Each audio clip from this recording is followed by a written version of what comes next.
আসসালামু আলাইকুম রহমতুল্লাহ বরকাত। আলহামদুলিল্লাহ রব্বিল আলমিন।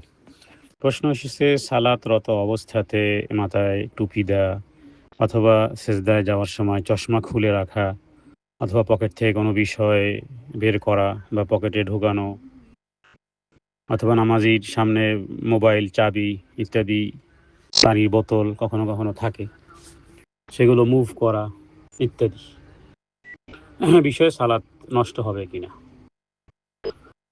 বল জবাব বিল্লাহি তৌফিক, আল্লাহুল মুস্তাআন। সালাতে কোনো কর্মকে, দুনিয়াবি কোনো কর্মকে দুইটা ভাগ করা হয়। একটা হলো আমলে কাসির আর একটা হলো আমলে কালিল। আমলে কাসির মানে হলো আমলে কাসির মানে হলো যে বেশি কাজ। তার মানে সালাতের মধ্যে এমন কিছু কাজ করা যেটা অতিরিক্ত, অতিরঞ্জনীয় এবং লং টাইম ধরে করা, যেটা সালাতকে নষ্ট করে দেয়। কিছু কাজ আছে যেটাকে বলা হয় আমলে কালিল, তার মানে সালাতরত অবস্থাতে এমন কিছু কাজ করা যেটা কম কাজ কিন্তু সালাত ভাঙে না। আমার নামাজের ভিতরে এমন কিছু কাজ করা বা পরপর কাজ করা যা নামাজের স্বাভাবিক অবস্থা বা খুজু নষ্ট করে দেয় এবং বাইরে থেকে একজন মানুষ দেখলে মনে হবে যে সে মনে হয় নামাজে নেই।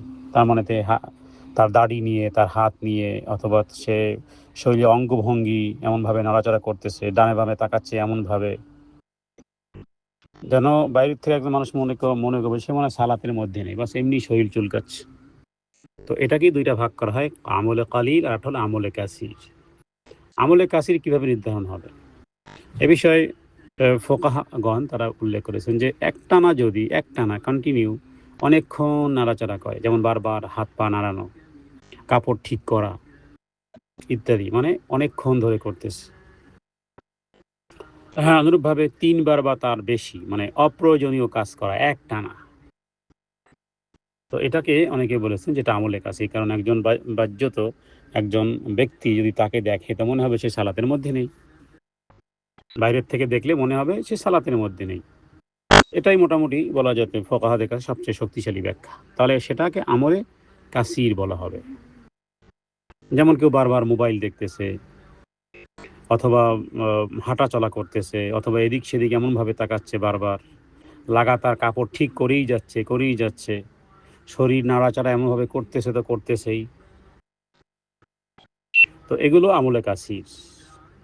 এগুলোর দ্বারা সালাত নষ্ট হয়ে যাওয়ার সম্ভাবনা আছে, যদি নামাজ ভেঙে দিবে।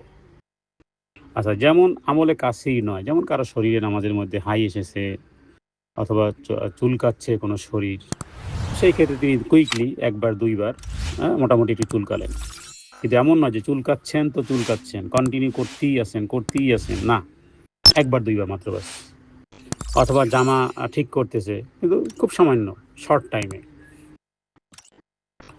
সামনে দিয়ে কেউ গেল তো সরিয়ে ফেললো বিপদের আশঙ্কায়, অথবা কখনো যদি মুভ করতে হয় বিপদের আশঙ্কায়, এদিক সেদিক সামান্য, মানে কুইকলি করতে হবে, কন্টিনিউ করা যাবে না।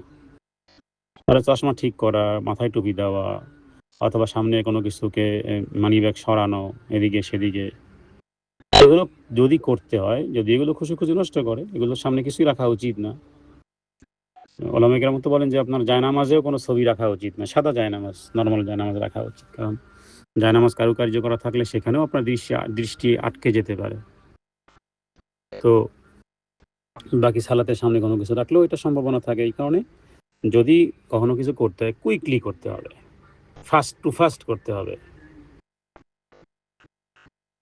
তো এটাকে আমলে কালিল বলা যেতে পারে এবং এর দ্বারা আশা করা যায় সালাত ভাঙবে না।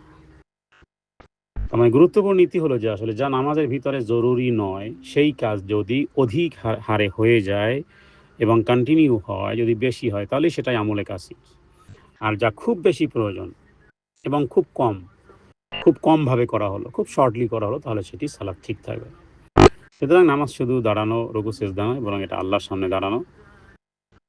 নামাজে এদিক সেদিক তাকানো হলে নামাজের রূহকে ছিনিয়ে নেওয়া হয়, আমাদের শক্তি হারিয়ে ফেলে। আমরা যদি বুঝতে পারি যে আমরা আল্লাহ তাআলার সামনে দাঁড়িয়েছি, তাহলে অপ্রয়োজনীয় নড়াচড়া, অপ্রয়োজনীয় কাজ ইনশাআল্লাহ আশা করি কমে যাবে, নামাজে খুশু নষ্ট হবে না, জি ইনশাআল্লাহ। ওয়া সাল্লাল্লাহু আলা সাইয়্যিদিনা মুহাম্মাদিন নবিয়্যিল উম্মি ওয়া আলিহি ওয়া সাহবিহি।